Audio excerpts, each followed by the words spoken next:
Assalamualaikum warahmatullahi wabarakatuh. Alhamdulillahirabbil alamin. Allahumma salli ala sayyidina Muhammad wa ala alihi wa sahbihi ajmain. Ketemu lagi dengan kajian kitab Hadits Arba'in. Sekarang insyaallah akan saya coba bacakan hadis yang ketiga ya. Hadis tentang rukun Islam dan tiang-tiangnya yang agung. Arkanul Islam. Bismillahirrahmanirrahim. An Abi Abdurrahman Abdullah ibn Umar ibn al-Khattab radhiyallahu anhuma qala sami'tu Rasulullah sallallahu alaihi wasallam yaqulu Buniyal Islamu ala khamsin syahadati alla ilaha illallah wa anna Muhammadan abduhu wa rasuluh wa iqamis shalah wa ita'iz zakati wa hajjil bait wa shaumi ramadan. Rawahul Bukhari. Para pendengar sekalian, artinya dari Abu Abdurrahman Abdullah bin Umar bin Khattab radhiyallahu anhu berkata, aku mendengar Rasulullah sallallahu alaihi wasallam bersabda, Islam dibangun di atas 5 perkara. Bersaksi bahwa tiada Tuhan selain Allah dan Muhammad adalah utusan Allah, mendirikan salat, menunaikan zakat, mengerjakan haji ke Baitullah, dan berpuasa pada bulan Ramadan. Diriwayatkan Al-Bukhari dan Muslim. Para pendengar sekalian, kedudukan hadis tentang rukun Islam ini adalah hadis yang agung sekali. Ia merupakan salah satu pilar Islam dan pokok-pokok hukum. Karena dengan hadis ini akan diketahui seluruh ajaran Islam yang bersandar kepadanya dan kumpulan rukun-rukunnya. Semua rukun ini telah dinyatakan dengan tegas di dalam Al-Quran Al-Karim. Dibahasakan di sini Bunyal Islam, dibangun Islam gitu ya, atas 5 perkara.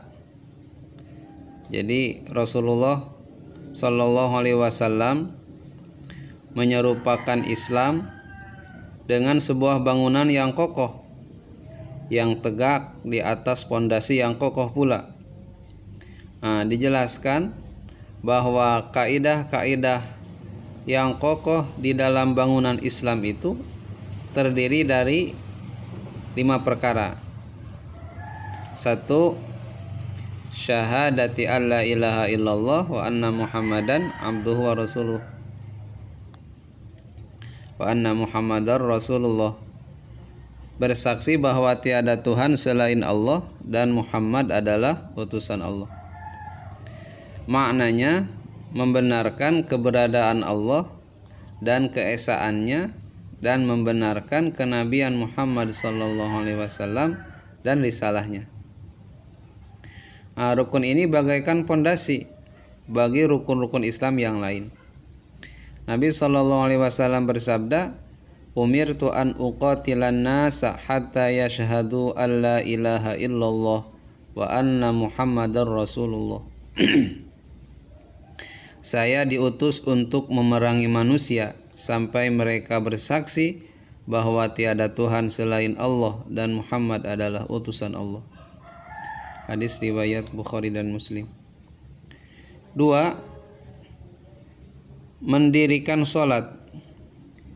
Rukun Islam yang kedua adalah mendirikan sholat. Yang dimaksud dengan mendirikan sholat itu ialah menjaga dan mendirikan sholat, yaitu mengerjakan pada waktunya, menunaikan dengan menyempurnakan syarat-syarat dan rukun-rukunnya, memperhatikan sunnah dan adab-adabnya, sehingga sholat yang dikerjakan dapat mencegah dari perbuatan keji dan mungkar.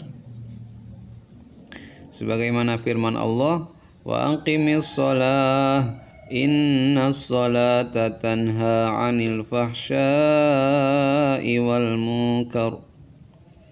Gitu. Dan dirikanlah salat, sesungguhnya salat itu mencegah dari perbuatan-perbuatan keji dan mungkar.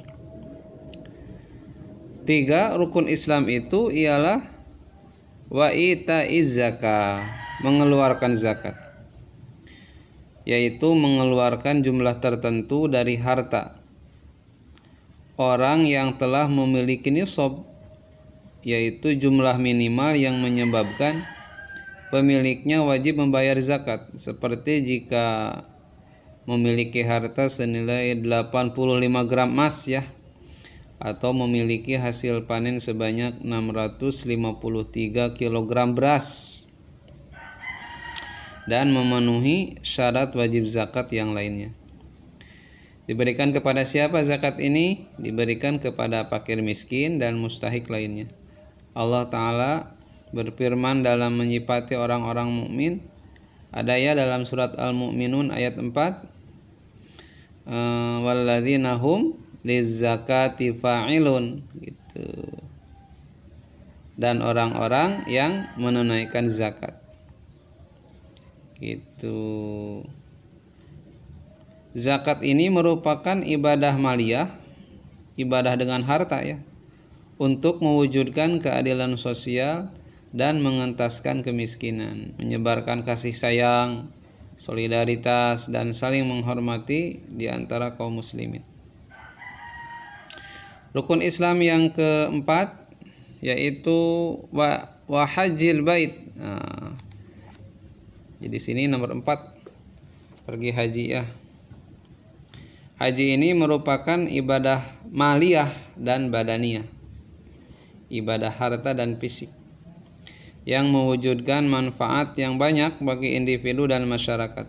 Di samping itu, haji ini merupakan, kalau bahasa sekarang mah mu'tamar ya, mu'tamar muslim sedunia, dan momentum yang paling agung bagi pertemuan seluruh kaum muslimin dari berbagai penjuru dunia.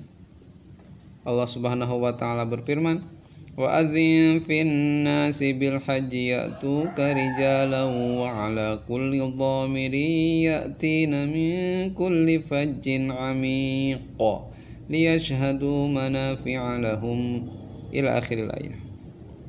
Ada dalam surat Al-Hajj ayat 27 dan 28. Kelima, para pendengar sekalian, rukun Islam itu adalah puasa di bulan Ramadan. Kalau haji itu diwajibkannya pada tahun ke-7 Hijriah ya, dengan firman Allah surat Ali Imran ayat 97. Kalau puasa Ramadan itu diwajibkannya pada tahun kedua Hijriah dengan firman Allah, syahrul Ramadan alladzi unzila fihi al-Qur'anu hudal linnas wa bayyinatin minal huda wal furqan faman syahida minkumus syahra falyasumhu. Surat Al-Baqarah ayat 185. Kalau ibadah puasa adalah ibadah untuk menyucikan jiwa, meninggikan ruh dan menyehatkan badan. Barang siapa mengerjakannya dengan niat untuk menaati perintah Allah dan mengharapkan ridhonya, ia akan menjadi penghapus dosa dan memasukkan pelakunya ke dalam surga. Jadi ibadah saum itu akan menjadi penghapus dosa dan memasukkan pelakunya ke dalam surga.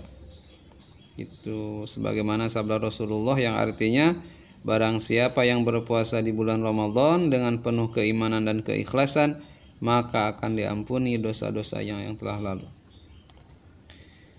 Para pendengar sekalian, catatan saja, semua perkara yang disebutkan dalam hadis di atas itu tidak merepresentasikan ajaran Islam secara keseluruhan ya. Tetapi penyebutannya adalah untuk menunjukkan betapa pentingnya perkara-perkara di atas.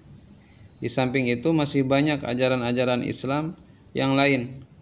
Karena Rasulullah SAW pernah bersabda, iman itu 70 sekian cabang. Riwayat Al-Bukhari dan Muslim. Terus hadis ini memberikan pengertian bahwa Islam itu adalah akidah dan amal. Gitu. Maka tidak bermanfaat amal tanpa iman. Begitupun sebaliknya.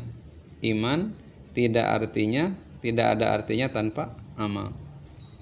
Mudah-mudahan ada manfaatnya para pendengar sekalian. Assalamualaikum warahmatullahi wabarakatuh.